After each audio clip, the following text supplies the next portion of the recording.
हाँ जी, नमस्कार।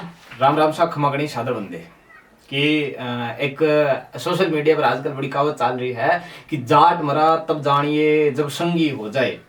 मैं बात कर रहा हूँ RLD, राष्ट्रीय लोकदल कहा जाता है। ये अपना स्लोगन राष्ट्रीय लोकदल वाले लिखते हैं चौधरी चरण सिंह जी की सोच को आगे बढ़ाते हुए।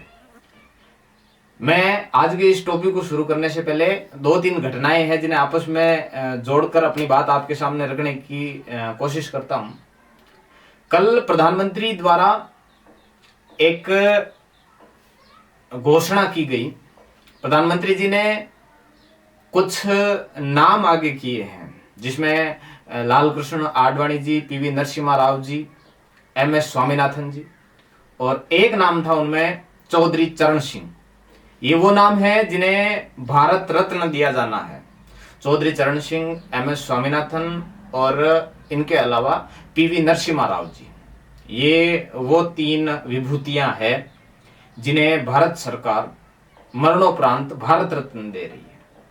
अब चौधरी चरण सिंह कौन है, क्या है, वो आप लोग मुझसे बेहतर जानते हैं, लेकिन आज मैं जिस शख्स की बात कर रहा हूं वो है जयंत चौधरी। जयंत चौधरी चूंकि इनका एक ट्वीट आप स्क्रीन पर देख सकते हैं जिसमें इन्होंने साफ लिखा है दिल जीत लिया भारत रत्न।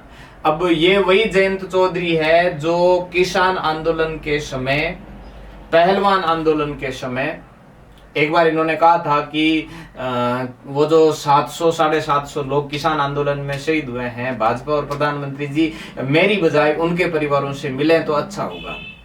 और माना यह जा रहा था कि अब की बार समाजवादी पार्टी के साथ गठबंधन करके 7 सीटों पर ये चुनाव लड़ेंगे, लेकिन अंततः जाते जाते बिजनौर और बागपत ये 2 सीटें ऑफर हुई है बीजेपी की तरफ से। और बीजेपी देखो 2024 लोकसभा चुनाव है तो फिर अपनी तरफ से जितने भी पैंतरे होंगे वो खेलेगी। बीजेपी ने टारगेट ये किया है कि ये जो यूपी के जाट वोट हैं ये बंट ना जाए। और RLD के जो जयंत चौधरी हैं ये भी आपको स्पष्ट ये कहते हुए या ये देख सकते हैं 2014 या 2019 के चुनाव में, उससे पहले 5 सीटों पर इनके MLA थे, सॉरी माफ कीजिएगा MP थे। फिर 2014-2019 में इन्होंने NDA से गठबंधन तोड़ लिया, अकेले दम पर लड़े और एक भी सीट इन्होंने नहीं जीती, सुपड़ा साफ था। अब अच्छी तरह से ये जानते हैं कि अगर ये समाजवादी पार्टी के साथ जाते हैं तो देखो पहली बात तो ये है RLD को राजस्थान में RLP की तरह जाटों वाली पार्टी कहा जाता है। RLD जाट पार्टी का टैग लेती है लेकिन सारे जाट वोट इन्हें मिलते नहीं है। बीजेपी लहर रही पिछले 2 लोकसभा चुनावों में तो उस लहर का भी नुकसान उठाना पड़ा। अब समाजवादी पार्टी के साथ यदि जयंत चौधरी जाते हैं तो ऐसी दशा के अंदर सीधा सा फायदा बीजेपी को मिलने वाला है। समाजवादी पार्टी के साथ ये खुद जानते हैं कि हमें कोई फायदा नहीं होगा। बिजनौर और बागपत की 2 सीटों के बाद में इनके जो ट्वीट हैं या फिर उन्होंने अब तक क्या क्या रिएक्शन दिए हैं उन रिएक्शंस को अपन जानने की कोशिश करते हैं। अखिलेश यादव ने सबसे पहले ये लिखा है कि राष्ट्रीय लोकदल और सपा के गठबंधन की सभी को बधाई, जीत के लिए सभी एकजुट हो जाएं।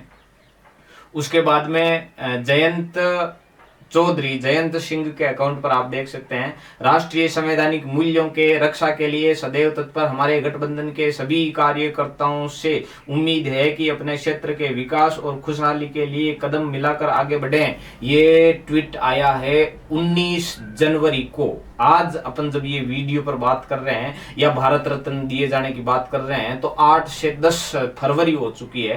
तकरीबन अपन बात करें तो 20 से 25 दिन या महीना भर हो गया है। महीना भर पहले इनकी बात थी कि 7 सीटें समाजवादी पार्टी जयंत चौधरी को देगी और जयंत चौधरी समाजवादी पार्टी के साथ राजस्थान में चुनाव लड़ेंगे।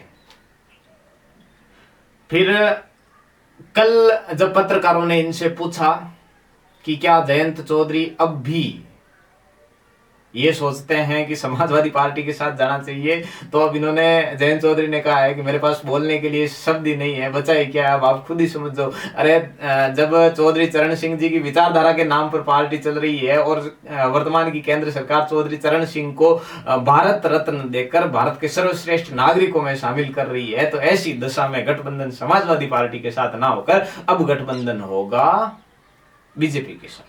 गठबंधन किसी के साथ भी हो, राजनीति है, राजनीति में गठबंधन होना भी चाहिए, यहाँ INDIA बने या फिर NDA बने, दोनों ही कंडीशन में जनता को क्या मिलने वाला वो जनता स्वयं जानती है।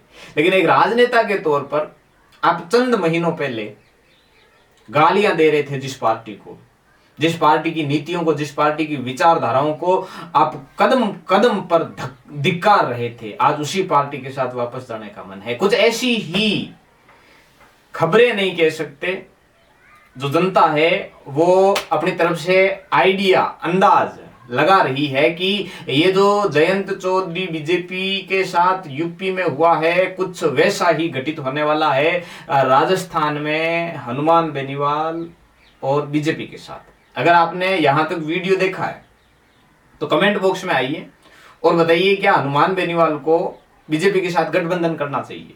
अगर हनुमान बेनीवाल बीजेपी के साथ गठबंधन करते भी हैं तो इसमें एक सोचने योग्य बिंदु ये आ जाता है कि हनुमान जो कभी बीजेपी के टिकट पर MLA का चुनाव लड़े थे, हनुमान जिन्होंने बीजेपी के साथ गठबंधन करके सांसद का चुनाव लड़ा और जीता, लेकिन दोनों ही दशाओं में इनकी बीजेपी के साथ अच्छी तरह से पकड़ नहीं बनी, चली नहीं, और अंततः इन्होंने बीजेपी का दामन छोड़ दिया। अब फिर जब लोकसभा चुनाव आ रहे हैं तो क्या बीजेपी के जो कोर वोटर हैं वो हनुमान बेनीवाल जो भर भर के बीजेपी आला कमान को कोसते रहते थे, गालियां देते थे, क्या बीजेपी के कार्यकर्ता उस हनुमान बेनीवाल के साथ गठबंधन को स्वीकार करेंगे? सबसे पहली बात तो ये है, क्या हनुमान बेनीवाल खुद बीजेपी के साथ गठबंधन करेंगे? ये सवाल का जवाब ना आप जानते हैं ना मैं जानता हूं। आइडिया लगा सकते हैं, आप अपना आइडिया कमेंट में दीजिए। बाकी देखते हैं वक्त का पहिया किस ओर करवट लेता है। लोकसभा चुनावों से पहले हमारा प्रयास ये है कि हम लगभग सभी प्रकार के डिस्कसिव मुद्दे जो लोकसभा चुनाव में अब की बार सुर्खियां बन सकते हैं उन पर चर्चा करते हैं। फिलहाल के लिए इतना ही। राम राम सा, धन्यवाद, खमा गणी।